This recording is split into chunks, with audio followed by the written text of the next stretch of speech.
On behalf of Vivekananda Study Circle, I extend a warm welcome to the guest, Revered Swami Atmarupanandaji, professors, students, residents of the campus, Swamijis and the Brahmacharis of the Ramakrishna Math, to our special lecture, Why Search for Oneself. I request everyone to kindly silence their mobiles. Thank you. Now, I request our volunteers, Ajay, Sanjay, to start the program with an invocation. I request everyone to stand up for the invocation.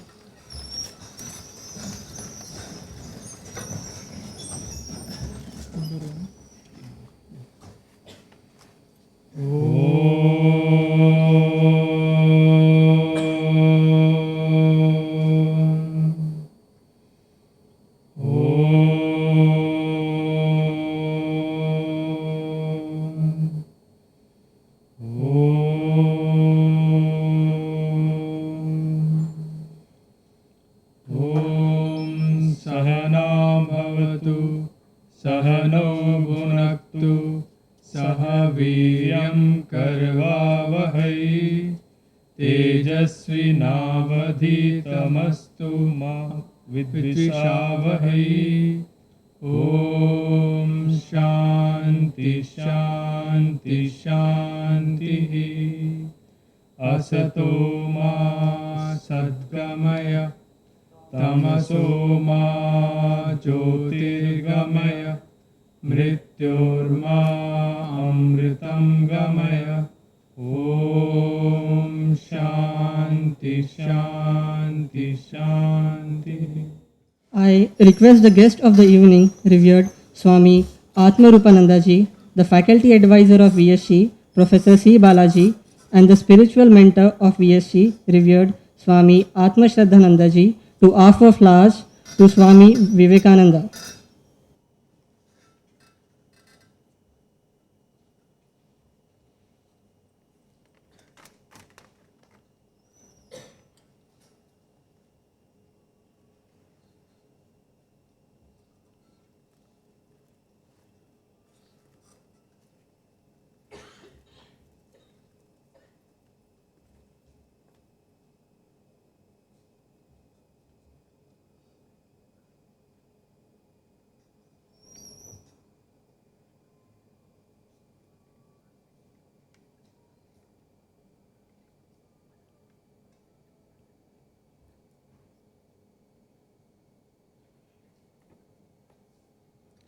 I request Revered Swami Atmarupanandaji to kindly grace the dais.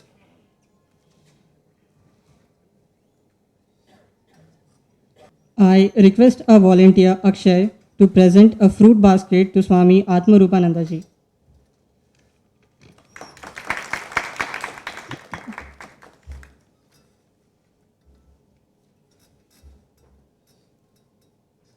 Swami Atmarupanandaji is a renowned monk and a scholar of Ramakrishna Math. He joined the monastic order in 1969 and has spent many years in India and later at Vedanta Society at Hollywood in USA, engaged in monastic, scholarly and spiritual training.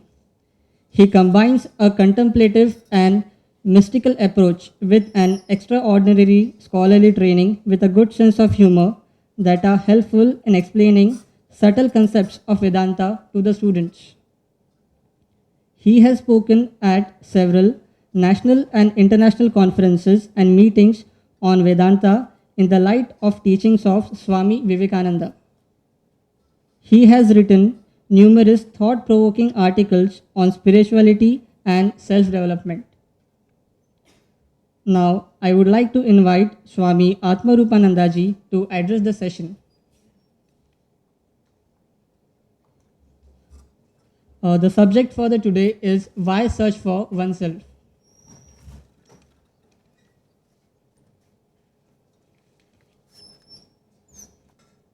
Om Ardram Jwalati Jyotirahamaasmi Jyotir Jwalati Brahmahamasmi Yohamasmi Brahmahamasmi Ahamasmi Brahmahamasmi Ahamevaham mam juhomi swaha. Melting into the light, I am the light that shines. The light shines, the light which is Brahman. That which I am is nothing but Brahman. I exist and I exist as Brahman. I myself offer myself into the infinite light, which is myself. Om Shanti Shanti Shanti Harihi Om Tat Sat. So friends, I'm very happy to be here again tonight. I saw some of you last night. I don't know how many of you were here last night, but some of you, I recognize a number of faces. So I'm very pleased to be back again tonight. As I said last night, let me say for those who were not here last night that it's a great honor to be invited to the IIT, a great institution, one of the premier institutions of India and of the world, a great institution with a wonderful history, wonderful tradition, though it's not an old institution as institutions go. It's a very great institution and one with a great beginning, a great history, and undoubtedly a great future. So it's a great honor, a great privilege to be here. And let me express my thanks to Swami Atmarupanandaji Maharaj, an old friend of mine, the editor of the Vedanta Kesari here in Chennai, the monthly journal, a very old journal of the order, one of the two English journals of the order, and the Swami who is the spiritual guide for the Vivekananda study circle.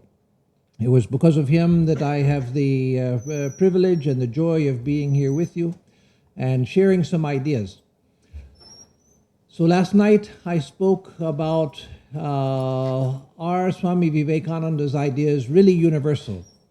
Tonight I'm going to speak on quite a different topic, though it will touch on some of the themes I spoke on last night.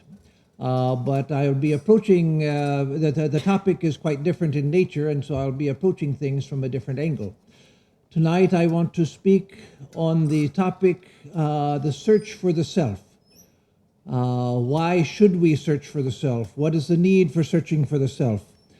Who am I, and why should I care who I am? Why should I seek for self-knowledge? I chose the topic because it's a topic of universal interest, potentially universal interest, I should say, because most people think that they know who they are, so there's no need to ask, who am I? If you, except in India, you could ask 10,000 people in other countries who they are, and spontaneously they'll give an answer which is a very ordinary answer. Well, I'm Swami Atmarupananda, I was born in America, and so forth. Only here you would find one in, I don't know how many you would have to ask before they might think that, oh, you're asking in a spiritual sense. But once we understand why we should seek self-knowledge, then it's a question of universal significance. And that's what I want to demonstrate tonight. Some of the ideas will not be new to you, but hopefully I will add to the understanding that many of us have. So it's of universal interest because everyone needs to know who they are. Even if they think that they know, Vedanta says that you don't really know. If you really do know, then you're an illumined soul, and you wouldn't be sitting here listening to a lecture. So we can assume that you don't really know, but you may have some philosophical understanding. Many of you do have a deep philosophical understanding of who you are. But it's, again, a question of universal interest and a question of enduring interest. A question that has been asked for millennia, not for years, not for centuries, but for millennia. And one that will be asked as long as there are thinking men and women, as long as there are people who want to go below the surface of things. So the topic is one of extreme importance, and that I hope will become even more clear as I go. So let me speak a little bit about the history of the search for the self, and then I'll go to the search itself. But first, let me explain sort of the philosophical standpoint from which I often operate in talks like this, and that is to understand that there are four fields of knowledge. Any philosophy, to be a comprehensive philosophy, has to address four different fields of knowledge, or I should say fields of experience. We have four fields of experience. The most obvious field is this, the world, that which we see. A philosophy which doesn't explain this is not much of a philosophy. What else is it going to explain if it doesn't explain this? So one field of experience is the world around us, the world that we see, the world that we experience. At all levels of our experience, the world that we experience all about us. Science has taken that as its main search. What is the world? What is the nature of this? What is the nature of this that we see, hear, smell, touch, and taste? How can we analyze it and understand it? So philosophy also has to attempt to explain the world around us, what it is, why it is that we perceive it, how we perceive it. Again, a philosophy is not much of a philosophy which doesn't do that. Another field of experience is, who am I? I, the one who am seeing this world. I have the experience of the world around me, but I also have an experience of my internal world.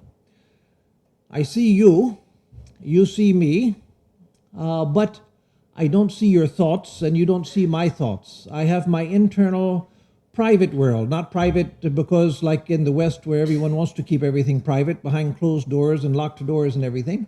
Not because we're trying to keep it private, but because it is private, because people don't have access to it. So I have my internal world, the world of my thoughts, the world of my emotions, the world of my values, the world of my reflections, the world of my memories. All of that is my internal world. So a philosophy which doesn't explain the internal is not much of a philosophy either. So a philosophy has to explain this. What is it? Why is it? What is its nature? What is this inside? Just as science has taken over from philosophy largely, at least in the West, and partly in India, but not fully in India. But in the West, philosophy really has been overtaken by science in the explanation of the outer world. And so in the internal world, philosophy has been overtaken somewhat in the modern world by psychology. As some of you know, psychology used to be a branch of philosophy. It was not a science. Psychology was not a science. It was a branch of philosophy. Trying to understand from a philosophical standpoint the nature of the mind, the nature of internal experience. But as science, modern science, gained ground in the 19th century especially, and into the 20th, then psychology moved from philosophy to science, especially in the 20th century. You find a philosopher like William James. He was also a psychologist, but he was a psychological philosopher. So he was at the time when psychology was beginning to shift into a scientific paradigm, but it was still philosophical even then at the end of the 19th century. So the outside world, the inside world. A third field of experience is what more is there? We've taken care of the outside, we've taken care of the inside, then what other field of experience can there be? There is a third field, and that is the field of value. We can use the word God for it, the field of God, where God, G-O-D, is a placeholder for what is real. Now, in religious systems, of course, they either say that God is real, or like Buddhism, they say that the state of nirvana is real, or the state of enlightenment is real. But in some way or another, they have an idea of a transcendent reality. But everybody has a sense of what is real. Everyone has a sense of what is real. That's why we say that someone who worships money, well, money is their God. Why is it their God? That's used not in a serious sense, but actually it should be taken seriously, because what you consider to be real, you consider to have value. What you consider to have value, that you consider to be real. reality and value are inextricably tied together. And this thought, the idea that reality and value are tied together, wherever you have the sense of reality, you have the sense of value. Wherever you have the sense of value, you have the sense of reality. That's a philosophical thought. As I said, and this is a tangent, I'll come back to the main theme in a moment, but this is a tangent, that science has taken over the explanation of the outer world, especially in the West. And the science of psychology has taken over the explanation of the internal world. That's unfortunate. Not because science is bad, science is very good. And science has delivered so many things, and that's why science has overtaken philosophy. But there are areas that science can't touch, and those areas are best served by philosophy. But in the West especially, philosophy has been so damaged. People say in the West that, well, after 2,500 years of Western philosophical development, you still can't come to any conclusion. You still don't know anything. You're still asking the same questions and refuting each other's answers, whereas science says this is true, this we can experience. If you get a huge jumbo jet to fly in the air, you can't sit around and argue whether the principles of aerodynamics are true or false. You see the jumbo jet flying in the air. How did that huge piece of metal get up into the air? So it's experiential. So science deals with that which is that which can be demonstrated. And philosophy, after 2,500 years, seems to still just be asking the first questions and never coming to any answers. But there are things that philosophy can decide, that philosophy can explain. And this is an example of one such. That it's a philosophical thought, not a scientific thought, neither for psychology nor physical science, that wherever you have the sense of reality, you have the sense of value. Wherever you have the sense of value, you have the sense of reality. If I worship money, if I'm a miser, I want money and I can't ever get enough, then there's no question that I think that money is real. Money is the most real thing to me. If I'm a hedonist and I just love sense enjoyment, I can't love and be passionate about sense enjoyment unless I think that sense enjoyment is real, that it's providing me a real value. So whatever, if I love science, I can't love science and think that it's all false. No, wherever I have the sense of value, that this is valuable to me, I have the sense of reality. That's important, and I'll explain later that that's important because much of spiritual life, no matter what religious persuasion you might be of, but much of religious life, spiritual life, is changing your sense of value. By changing your sense of value, you're changing your sense of reality. And so those two are connected. So, again, we have this one field of experience, the outer, I said I'd come back from the tangent, so now I just did. We have this field of experience, the outer world. We have this field of experience, our inner world of thoughts and imaginations and dreams and hopes and aspirations and all of that. We have the realm of value, that is the realm of reality. And again, I'll give a placeholder, God, for the sense of reality, in the sense that whatever we think is real, that becomes God to us. If we think matter is the only reality, then matter is our God, not in a theological sense, not in a religious sense, but in the sense that this is reality, this is value. So we have the realm, the field of experience of value. That's connected to our internal world and external world, but it's a different level of experience. And the fourth field of experience is the mind itself. I said one field of experience is our internal world, but that's the internal world of experience. But the mind is the instrument of experience. A philosophy which does not explain the external world, which does not explain the internal world, which does not explain the sense of reality and the sense of value, and which does not explain the mind, is not much of a philosophy. So again, about the mind. I've talked about the other three. Let me talk a moment about the mind, because this is sort of the basis of the talk. Once that's understood, other things are easier. The mind is what? The mind is the instrument of experience. I know happiness through the mind. I know sadness through the mind. I know knowledge through the mind. I know ignorance through the mind. I know clarity through the mind. I know confusion through the mind.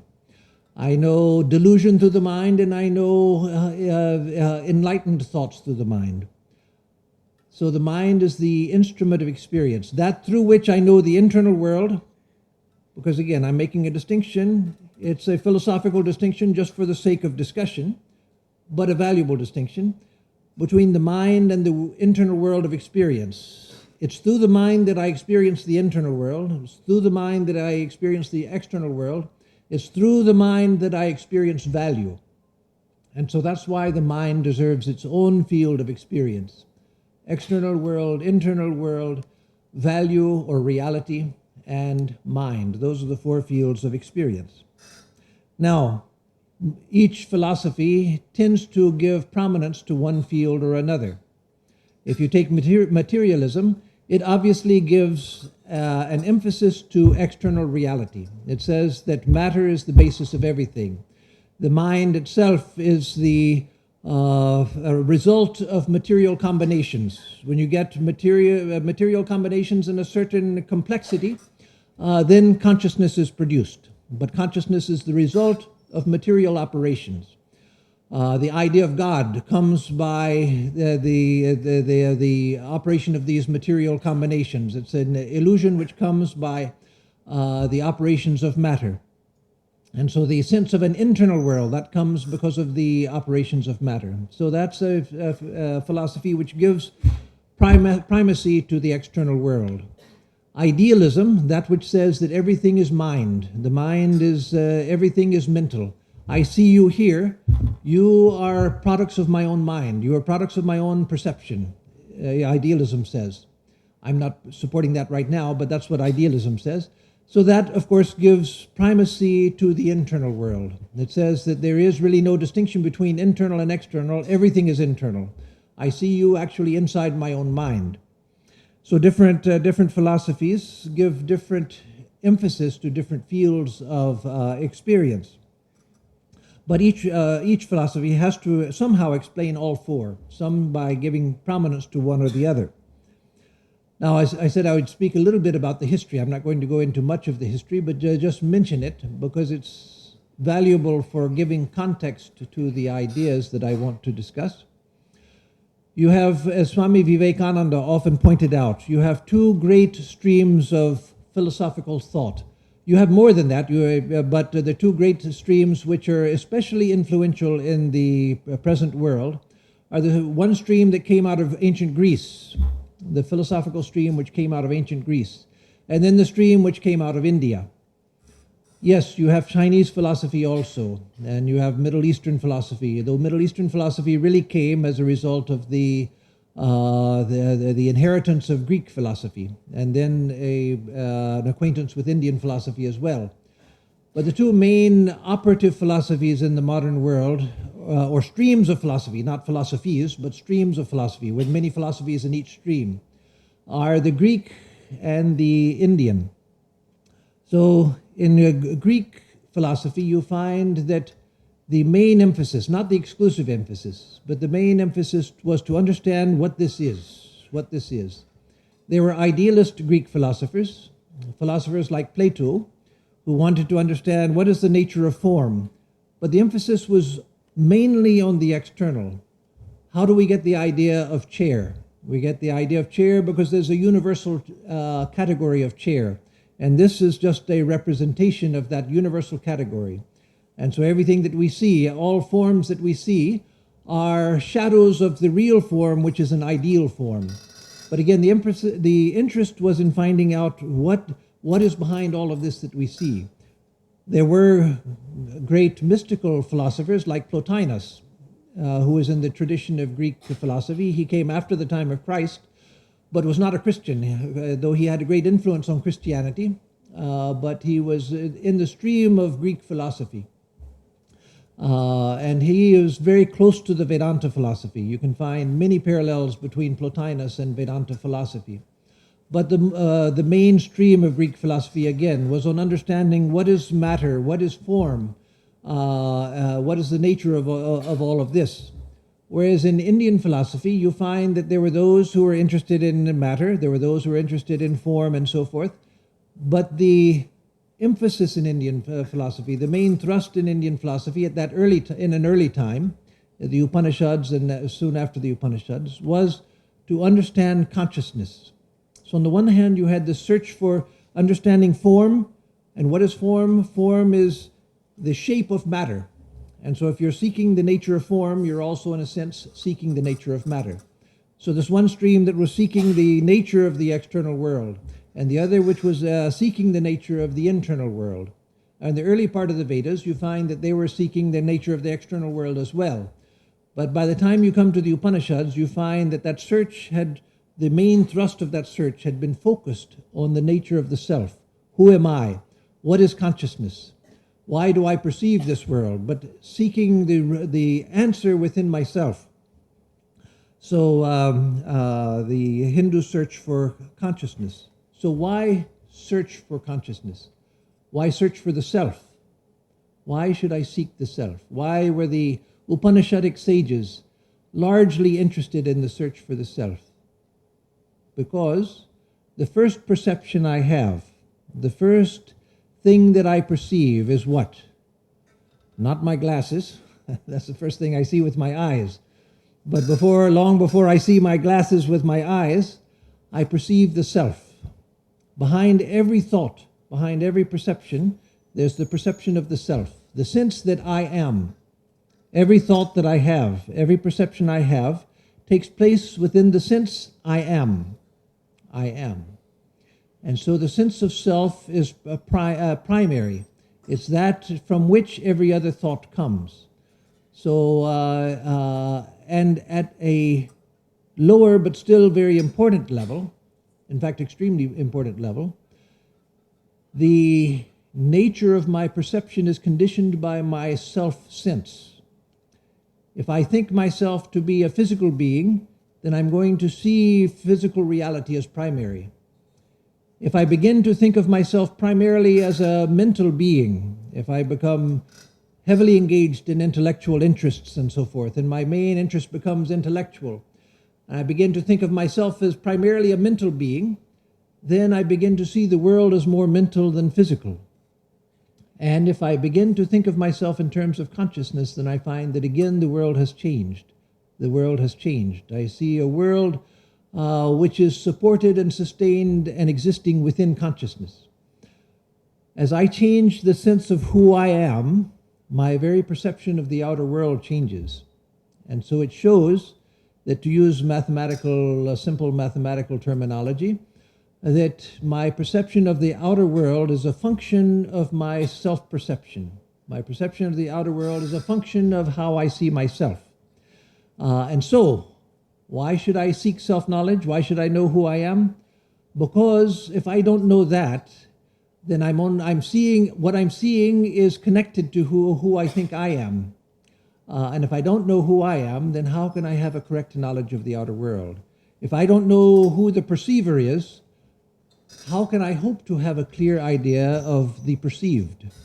If I'm the perceiver, how can I hope to understand the perceived if I don't know who I as the perceiver am? So the search for the self. Why the search for the self? The world is perceived as a function of self-perception. So the search for consciousness and the search for self came together at the time of the Upanishads. It's a very strange thing, and I'll come back to this, I think, at some point in the talk. But it's a very strange thing that in the West, after so many centuries of development, going back to the Greek thought, you can take 2,500 years of development of Western thought. That's not a short time.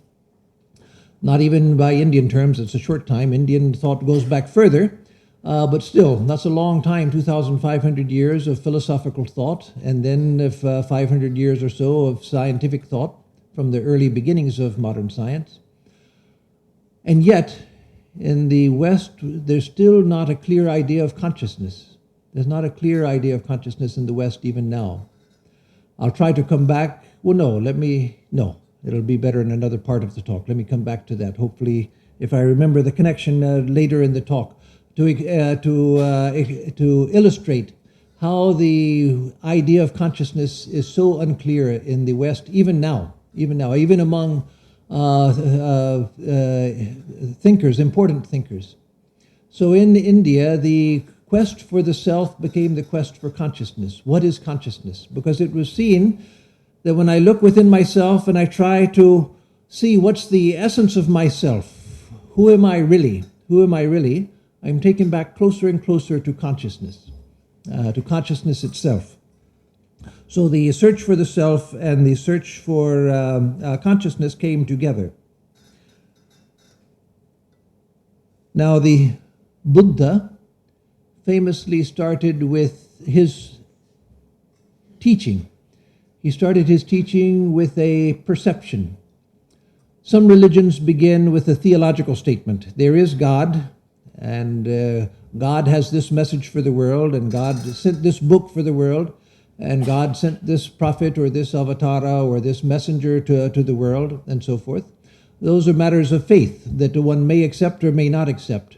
But one of the interesting things about the Buddha is that he started with a perception that can't be denied. It's a perception that we try to deny, but when it's pointed out, we have to accept, yes, it's true. He started out by saying that all is dukkha.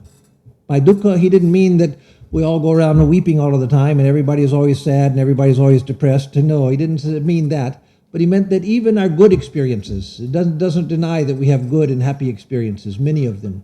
But even those are not satisfactory. Even with all of our good experiences, it's not enough. So dukkha means unsatisfactory, incomplete, unfulfilling. And so he started out with this teaching. His first teaching is sarvam dukkham dukkham. Everything is unfulfilling. Everything is unsatisfactory. So he started out with a perception, not with a theological statement, that there is God and God lives in such and such a loka and you should believe in him and he sent his messenger and I'm here to tell you about his messenger and so forth. No, not that. He started with a perception.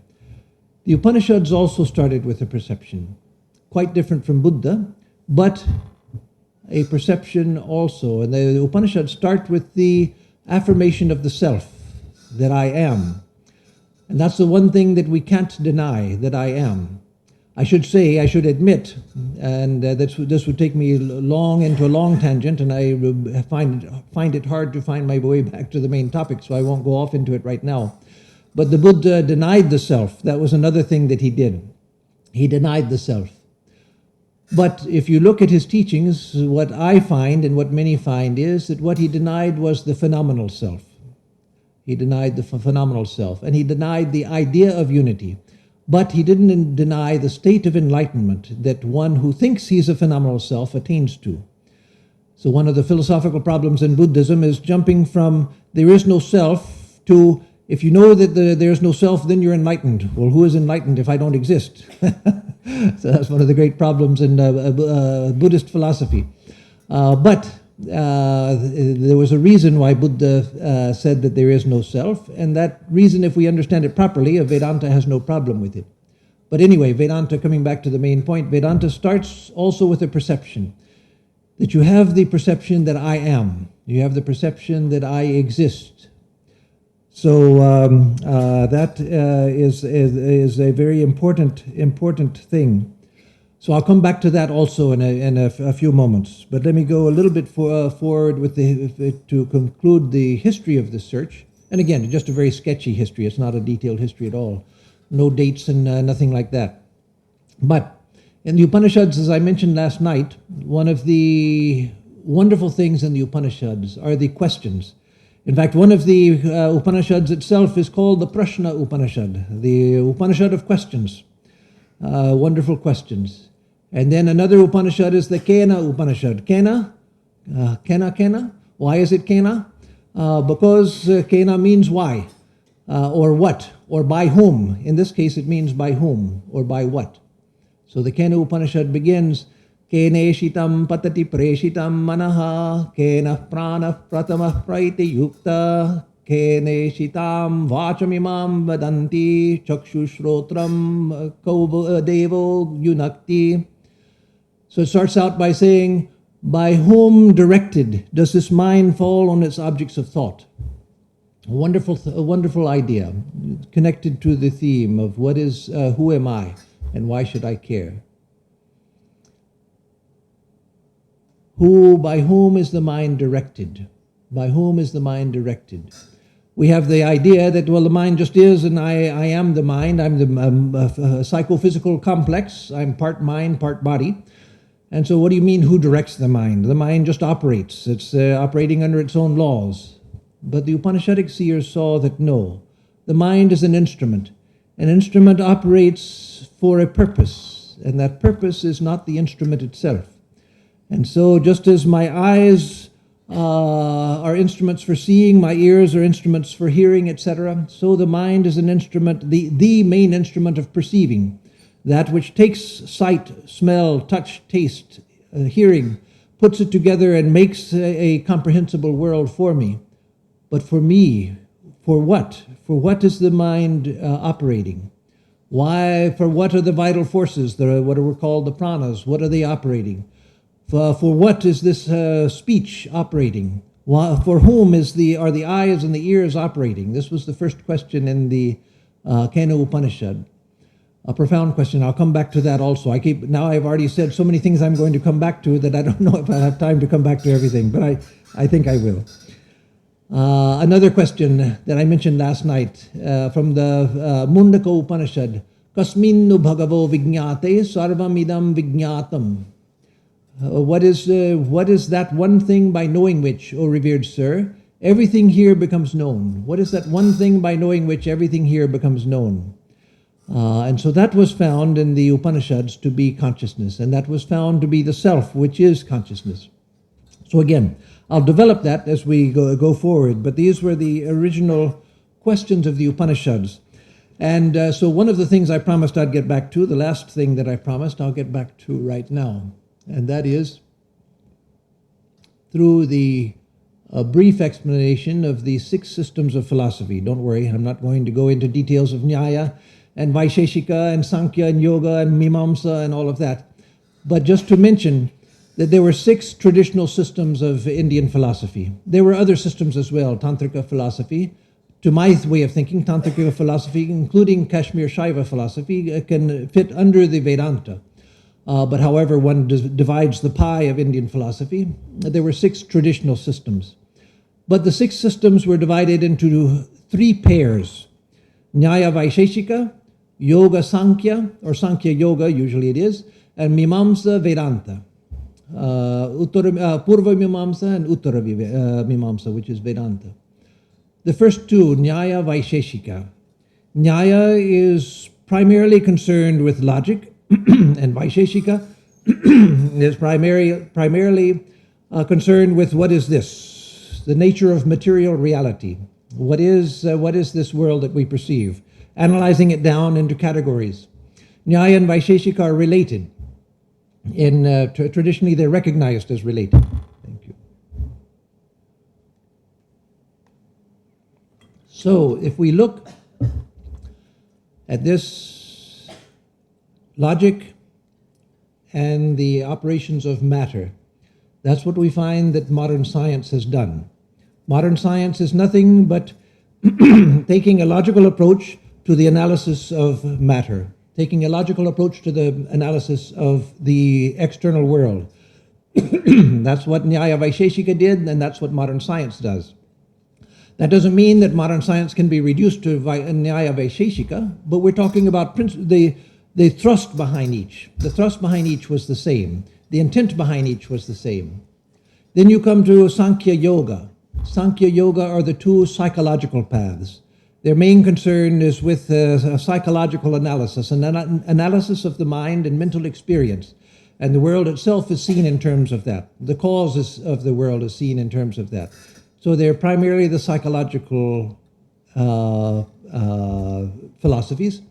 And then Purva Mimamsa and Uttara Mimamsa, Uttara Mimamsa meaning Vedanta, those were the philosophical or metaphysical philosophies, the metaphysical philosophies, those which ask the ultimate questions about the nature of reality. So again, if you look at Nyaya Vaisheshika, logic, the operation of logic on the nature of external reality, you find that's what science was doing, or that's what science is still doing, the physical sciences. But then you find that starting in the late 19th century and exploding in the 20th century. The first in the West, because that's where modern science was developing. In India, science was held back. Development here was held back for a long time. Because India, during the colonial period, science was not promoted that much. But starting in the West and now in India also, there was a flourishing interest in psychology. It began to grow. Why?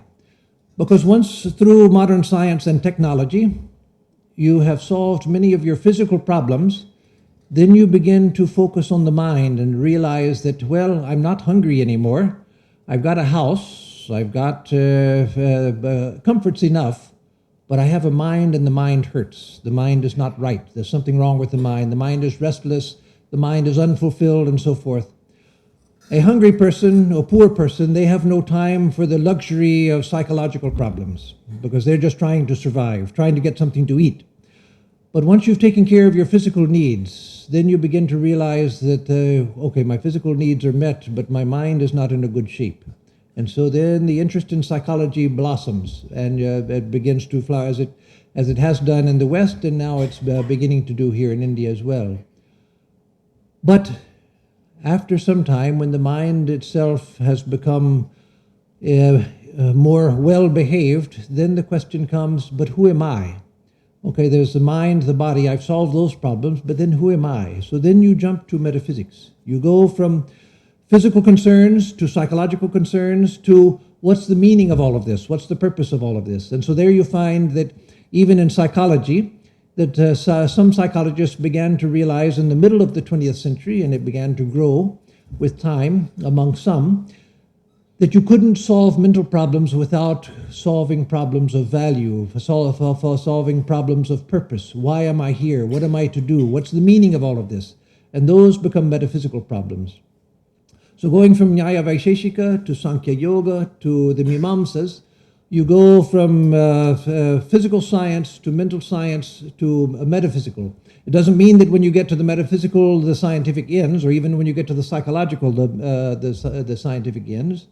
But all of those become important. You go from one to the other, and all of them are important. All of them have their place. So the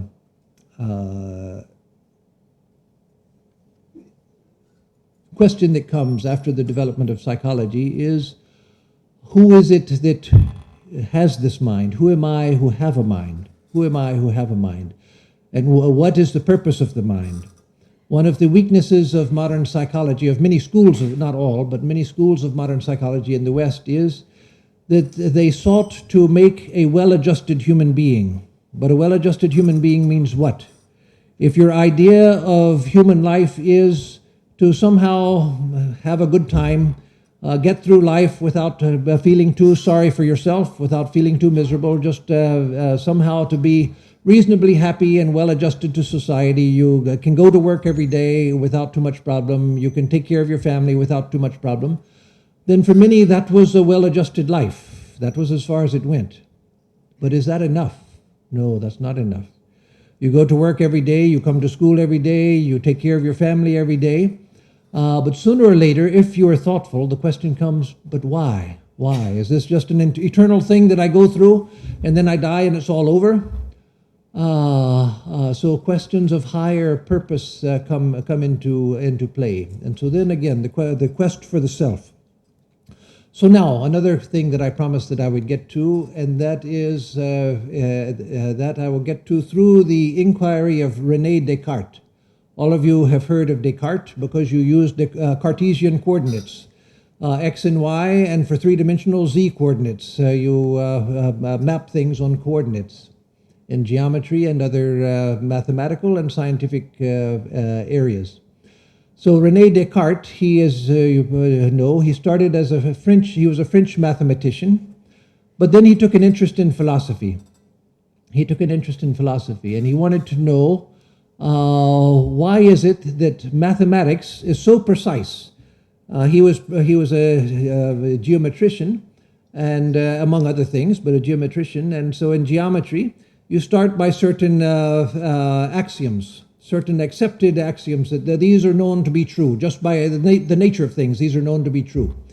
And then you come up with propositions that if these axioms are true, then this also seems to be true. And then you prove by using axioms to come to prove your propositions. And then those are built up, and so you build up a system which is based on what, at least in his time, was thought to be certain knowledge. By Einstein's time, they began to find that some of the axioms of geometry were not so certain as they thought. For instance, that through if there's a line and a point outside of the line, there's one and only one parallel line possible through that point. Einstein challenged that, and mathematicians had paved the way for him. But in Descartes' time, mathematics was a sure and certain field of knowledge, more sure and certain than the sciences. So he thought, why can't philosophy be done the same? Why can't we have certain knowledge in philosophy? So he began his search in a wonderful way, quite in tune with the Upanishadic search for the self. He began by thinking, well, now what am I sure of? What are the axioms of my experience, which I can make the basis for my philosophy? Axioms which can't be questioned. And so he thought, well, the external world, it seems to exist, I'm pretty sure of it, but can I really be sure of it? Is it an axiom that the external world exists as I see it? Well, no, the external world is dependent on my perception, my sense organs and so forth. If my sense organs are faulty, I'm going to see a world which is distorted. So I can't be sure of all of this. So that's out as an axiom. What about my mind? I said, well, one of the features of some forms of insanity is that the person is convinced that they're sane and that they're the only sane person. And so my conviction that I'm sane, that may be my form of insanity. So I can't be sure of my mental world either. And so then he thought, but what about me? That in all of my doubts, I can doubt everything. I can doubt the external world, I can doubt my mental world, but in everything I'm there as the doubter. I'm there as the doubter. I can't doubt that because I'm there as the doubter. When I doubt myself, I'm there in the middle of the doubt. And so how can I doubt it? It's impossible. So then he came up with this famous statement, cogito ergo sum. I think, therefore I am. I think, therefore I am. Because even in the midst of doubt, I'm there. Now that was an extraordinary statement. And he was on the verge of a Vedantic discovery. He was on the verge of being a modern Upanishadic sage, writing a modern Upanishad. But he had one problem, and that was that he came from a Western tradition of thought. And again, I'm not against everything Western. I myself am Western, so it's like doubting my own existence. I can't be against everything Western because I'm in the midst of the what I'm disparaging. But one of the weaknesses that he suffered from was the inheritance of Western thought, where there was nothing beyond thought. There was nothing beyond thought, except for God, and God was, in Western theology, Western theological thinking, God was disconnected from the universe. God was a creator, and everything here is creature. So there was a disconnect. So when he came to cogito ergo sum, I think, therefore I am, he thought, I think, therefore I am, therefore my existence is proved by thought. That was a fatal mistake, a fatal mistake. If he had understood the simple idea, once you see it, it's a very simple idea. If he had understood the simple idea that I am, therefore I think. I can't doubt my own existence because even before I think, I am. I am, and then I think. But he had no way of thinking because he didn't have the categories of thought. It wasn't even a possibility that arose in his mind. He had no, because there was nothing in the Western tradition to give those categories. He had no way of thinking that I am and therefore I think, because thinking was equated with being. Thinking was equated with being. And so I think, therefore I am. But no, it should have been I am, therefore I think. I am, therefore I think. And so he was on the verge of a great discovery. So let's follow that a little further, because that's what the Upanishadic sages did. They were extraordinarily brave. They didn't stop at quick solutions. They also started out without having those categories of thought. But they didn't stop with the first conclusion they came to. So if I am, and therefore I think, if my existence is primary, what do I know about myself? One thing I know is that I am. I know that I am. But because I know that I know that I am as a knower. I am, and I know that I am. I am, and I know that I am. That knowing that I am means that I am conscious, that I am conscious, that I am conscious. If you pursue it far enough, you find that you are consciousness itself. But through that simple process of logic, we can come to understand that Sat and Chit are my very nature. Existence and consciousness are my very nature. That's my first, the one thing that I can be sure about myself. Everything else I can doubt, as Descartes doubted everything. Everything else is doubtful. But the fact that I am and that I know that I am, that I can't doubt. You may ask about, well, Satchidananda in Vedanta is described as reality. What about the Ananda part? Well, the Ananda part is a little harder to explain, though it's there also. But we find that I know I am and I know that I am, but I'm not always happy. So then where does the bliss come from? Well, one proof of the bliss part is an experiential proof. It's not a philosophical proof. If you ever find, and some of you might have, because it happens to people, not to lots of people, but it does happen to people. If you've ever found that you almost died, because of an illness, because of an accident, because of a near accident, if you found that you almost died, and you know that you almost died, when you come back and you see the world, everything looks dear. Everything looks dear. The person that you disliked before, you want to go up and embrace them. You want to hug them. Everything you want to sit and admire a mosquito. Everything looks dear, and so when you find that things are being taken from you, then suddenly you realize that no, everything is dear, everything is priya, and priya is a reflection of ananda. And so it's because of the present state of our mind and the disturbed state of the mind that we don't see that. So anyway, if we follow the Upanishadic seers, we find that I am and I know that I am. These are fundamental perceptions. Two other things that the Upanishadic seers did was that they examined the three states of consciousness: waking, dream, and deep sleep. That we all experience waking, dream, and deep sleep, deep dreamless sleep. Now in modern, there's a problem of terminology, because in modern psychology, deep sleep is considered a sleep where there are REMs, rapid eye movements, and that's when you're in a deep state of dreaming. So that's not what is meant by deep sleep in Vedanta. Deep sleep in Vedanta means when you're in dreamless sleep, when the dreams also have disappeared. And when you wake up from a dream, you say, oh my God, I was so, in American English, we say in American slang that, I was zonked out. Means that I was completely gone. I didn't know anything. I was sleeping so beautifully. I didn't know anything. I didn't know where I was. Completely. Vedanta says that is a memory which is profoundly significant. It took me a long time to understand this. That is a memory that's profoundly significant. The fact that I know when I wake up that I was completely zonked out, that I was completely unconscious. I didn't know anything. Vedanta says, how do you know that you didn't know anything? Because you were there in the midst of not knowing anything. You were there in the midst of not knowing anything. So even in deep sleep, you were there. And I had one help in understanding that from my childhood. When I was a boy in America, I loved American football, very different from real football. Real football, you actually play with the feet. American football, it hardly ever goes to the feet. American football is all about carrying the ball and throwing the ball and catching the ball with your arms. So it shouldn't be called football at all, but it is. And so I was very fond of American football.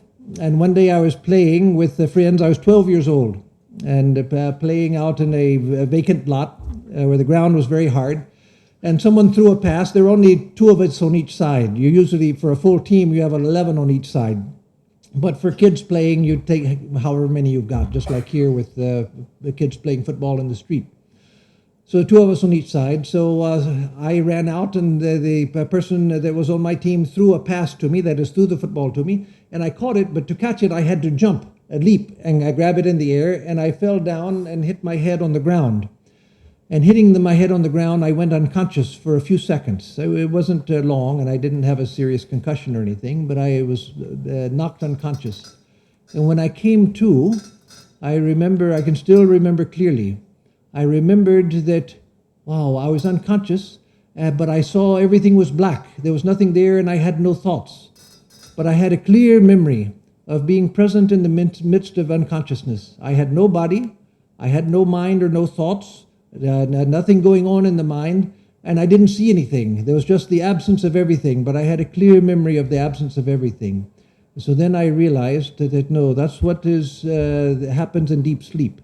Normally, the mind is not sharp enough to remember that about deep sleep, but we do remember that, oh my God, I didn't know anything. I was so happy. Wonderful sleep, I didn't know anything. When we wake up from sleep that's disturbed by all sorts of disturbing dreams, and we wake up and said, well, I slept, but I didn't sleep well. It was such a restless night, so many terrible, disturbing dreams and everything. I'm still exhausted. But we have a dreamless sleep and we feel such a satisfaction. So they say that it's said by the Vedantic seers that in dreamless sleep we experience the bliss of the self, the natural bliss of the self, and the self absent of all thoughts. But we're in a state of profound ignorance, primal ignorance at that time, and so we don't benefit from it. It's said that if you can enter into deep sleep consciously, then that's the same as entering into samadhi, into a state of enlightenment. But that's not easy to do. But the difference between deep sleep and samadhi is that samadhi is fully conscious. There's no darkness of ignorance. And in deep sleep, you experience that just you are, just I am, and the mind is silent, the body is gone, but I don't know anything. And so in samadhi, you have the same, except that you know the highest truth. So that was also a search of the Upanishads, a search for who am I in the midst of the three states of consciousness. If I'm in the waking state, I feel I'm the same person dreaming, and I'm the same person that went into the deep sleep state, then what is it that's constant in all of those? That which is constant is the sense of I am. They found eventually that there's something even deeper than the sense of I am, but the I am is the door into that which is silent. The I am is only there so long as we have a sense of being limited, because the I am is only felt as long as there's something which is the not I am. And so as it's said, when one goes beyond even the sense of I am, one becomes the silent self. That where even the I am is silenced, as Swami Vivekananda said in one of his beautiful poems in the hymn of Samadhi. So the three states of consciousness. So let me talk now, there's not much time left, let me talk now about ways of finding the self. Ways of finding the self.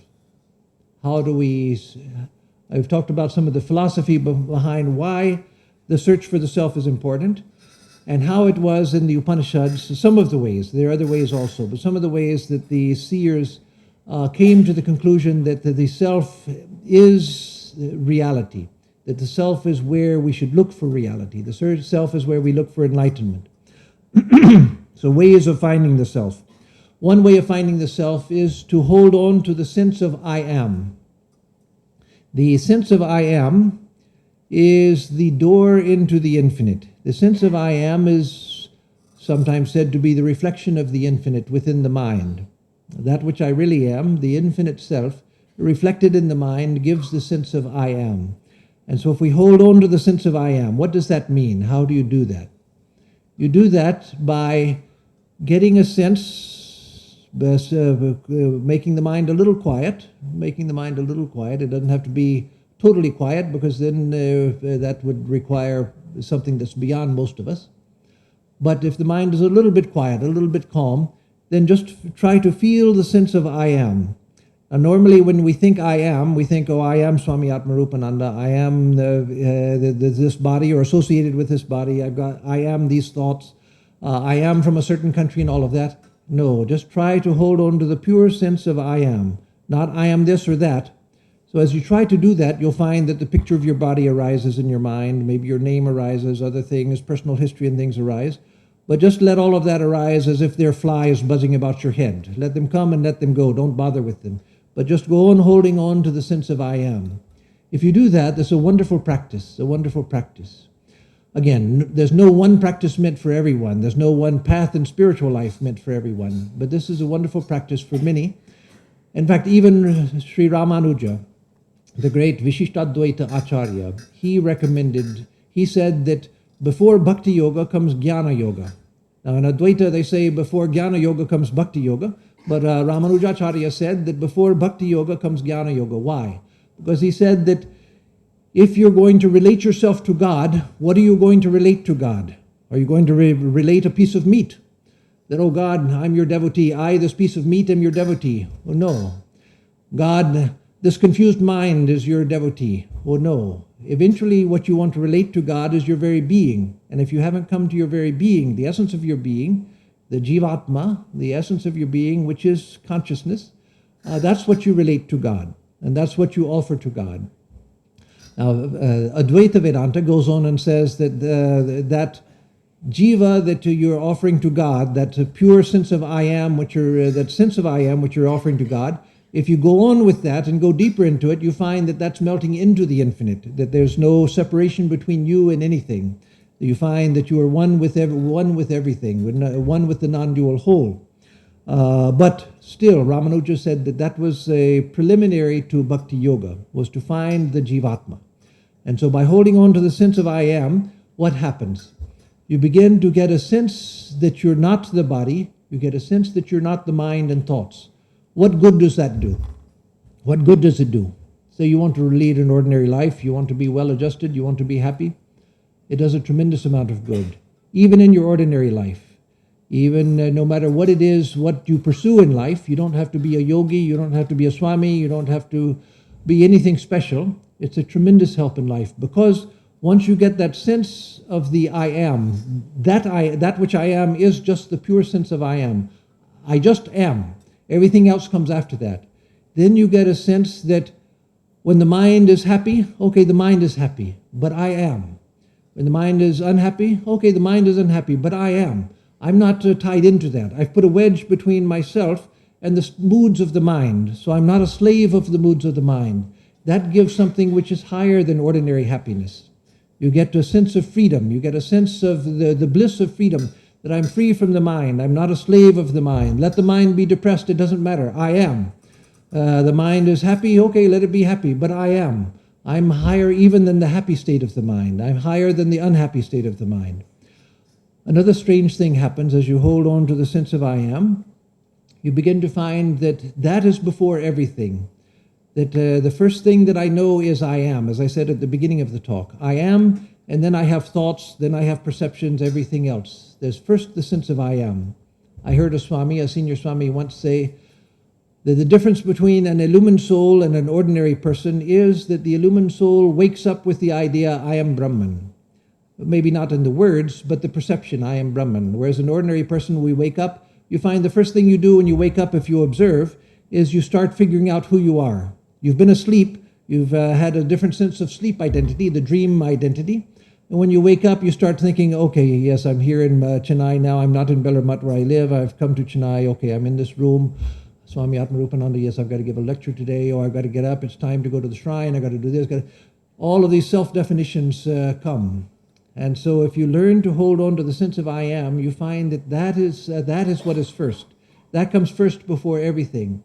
And as you go on with that, then you begin to find another stranger thing about the I am. Then you begin to see that everything that I perceive, everything that I experience, even the distant sun, even the distant stars, that those are inside of the I am. We think that I'm inside the body. I dwell inside the body. The mind is inside the body, and I, who I am, I'm inside the mind. But no, you begin to find that no, the body itself is inside the mind, and the mind and everything in the universe is inside of the sense of I am. When you look at the you look at the sun, you see the sun rising in the I am. You look at the distant stars, you find that the stars are existing in the sense of I am. You begin to see that the sense of inner and outer begins to dissolve, and you begin to see that there's just the sense of I am, and everything that you perceive is floating in the I am. So that's a wonderful thing. Then you begin to feel connected to everything. You begin to feel connected to the whole universe around you. That's not yet the state of enlightenment, but that's an important stage in spiritual life, when we begin to feel that. All we need to get there is to hold on long enough to that sense of I am. Another way of getting there is the question, who am I? That was famously taught in the modern age by Ramana Maharshi, a great, great sage of your own Tamil Nadu, a great illumined soul who taught to hold on to the question, who am I? Not like a mantra, who am I, who am I, who am I, who am I, who am I? No, not like that. Don't count it on a japa mala. But just the questioning frame of mind, trying to peer back. It's like turning consciousness back on itself and trying to find the source of who I am. Okay, let the body go, let the mind go, let all of these thoughts go, but who am I? There's the same practice in Chinese Buddhism, in Chinese Chan Buddhism, the Chan school of Buddhism, which gave place to Zen in Japan. Zen Buddhism, what's called Zen Buddhism in Japan, is called Chan Buddhism in China, and it was the origin of Zen. There's a practice called the Hua To in Chinese language, and in that you're asked the question, or you ask yourself the question, what was my original face before I was born? So you ask, before I was born, who am I? That is, before this body and mind came into being, who am I? That's the meaning of the question. And so it's the same process of who am I, but trying to go beyond the body and mind. So another classic way of coming to self-knowledge is the Sakshi Bhava, the witnessing attitude of knowing that I am consciousness, and so I'm the witness of everything that happens. I'm not that which happens. I'm the witness, the Sakshi of everything. The whole universe is a panorama before me. Swami Vivekananda said that the book of life is turning page after page in front of you, but you are uninvolved. What happens when you practice Sakshi Bhava, when you try to be the Sakshi? If you do it long enough, if you're dedicated enough to it, and again, I'm not speaking about something which is beyond the reach of anybody, man or woman. It's something which is quite doable. You don't have to be a sannyasi to do it. You don't have to go off into a forest to do it. But if you do it long enough, it takes dedication. If you do it long enough, you begin to get the sense that I don't go anywhere. I don't go anywhere. I say, okay, I'm going to walk from here over to there. I see that the body is moving in relationship to other things, but I go nowhere because I'm not the body. I'm the witnessing consciousness. It's like seeing on a movie screen. You're watching a movie, and you're in a movie. Say the movie is taken from inside of a roller coaster, where the roller coaster is doing all sorts of fancy twists and turns. And when you watch it, you feel like you're in the roller coaster, going like this. Actually, you're sitting there in a stable seat like this. You're not going anywhere, but you actually have the feeling of motion. And in the movie, you get off the roller coaster, then you go to the airport and get in a plane in the movie. The movie is going from Chennai to Frankfurt. You're flying from Chennai to Frankfurt. You get out. On the movie, you see that, okay, we're going to Frankfurt now. And you get out in Frankfurt, you see all of the scenes. But where have you gone? You're still seated in your movie seat. You're seated in the same place. Well, you may say that, well, that doesn't sound like any fun. I actually want to go to Frankfurt. I don't want to just be seated in the same place and see scenes moving in front of me. No, that's because we don't understand the reality of the state. If you realize that, no, I move nowhere, everything moves before me, then you get a feeling of solidity, a feeling of permanence, a feeling of unchangeability, a feeling of inviolability, a feeling that whether life comes or death comes, whether birth comes or death comes, I'm still here. I'm still the same. Let life come, let birth come, let death come. It's all the same. I'm still the witnessing consciousness. Everything is passing before me. So now it's time to conclude. So let me find which of the thoughts that are left is most important to conclude with. Okay, I'll conclude with this. You all know, being in engineering and science fields, you all know about Copernicus. That's in early studies of science in secondary school, perhaps. Copernicus was the one who said that the sun is not at the center of the universe, or that the earth is not at the center of the universe. The sun, it may not even be at the center of the universe, but the sun is the center of our solar system, and so the planets move around the sun. Before that, we had in the West, we had the Ptolemaic system of astronomy, where the earth was the center of the universe. Now, if you take the earth as stable, and the heavens as moving around the earth, and that's a common sense view that any villager has, that the earth doesn't move, everything moves around the earth. The sun moves around the earth doesn't move around the sun, and the earth doesn't rotate. We're stable, everything else is moving. So if you have that common sense view, and then you try, as ancient people wanted to do, you try to calculate the movements of the heavens. You try to calculate for where is Mars going to be next year at this time? Where is Saturn going to be next year at this time? They could do it, but the calculations were extraordinarily complex. If you take this as stable and everything else is moving around us, then the movements of the heavens are extremely complex and very difficult to calculate, especially the movements of the planets. But Copernicus said, no, if you take the sun as the center and the planets as moving around, including the earth moving around the sun and the earth itself rotating, then suddenly the movements of the planets becomes very simple. It's a very simple mathematical calculation to figure out where things will be once you know that. And so, once you have this idea of the self, who am I? Once you realize that that is the most critical question in life, to know who I am, even if I'm a devotee of God and I want to seek God, even then knowing who I am is important, how up to a point, how to relate myself to God. If you understand that the self is critical and that the self is the center of my experience, if I have that simple understanding and begin to think about it and hold on to it, the idea that the self is at the center of all of my experience, it's like the Copernican revolution. Suddenly life becomes much more comprehensible. Suddenly life becomes much more understandable. Suddenly so many things about life take on a new light and a new simplicity.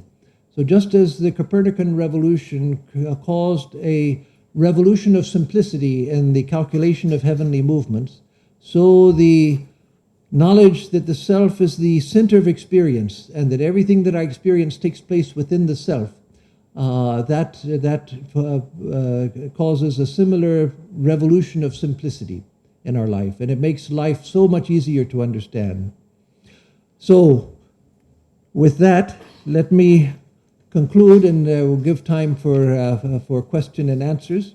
But I'll give a closing chant for this for the talk, and then I'll invite question and answers.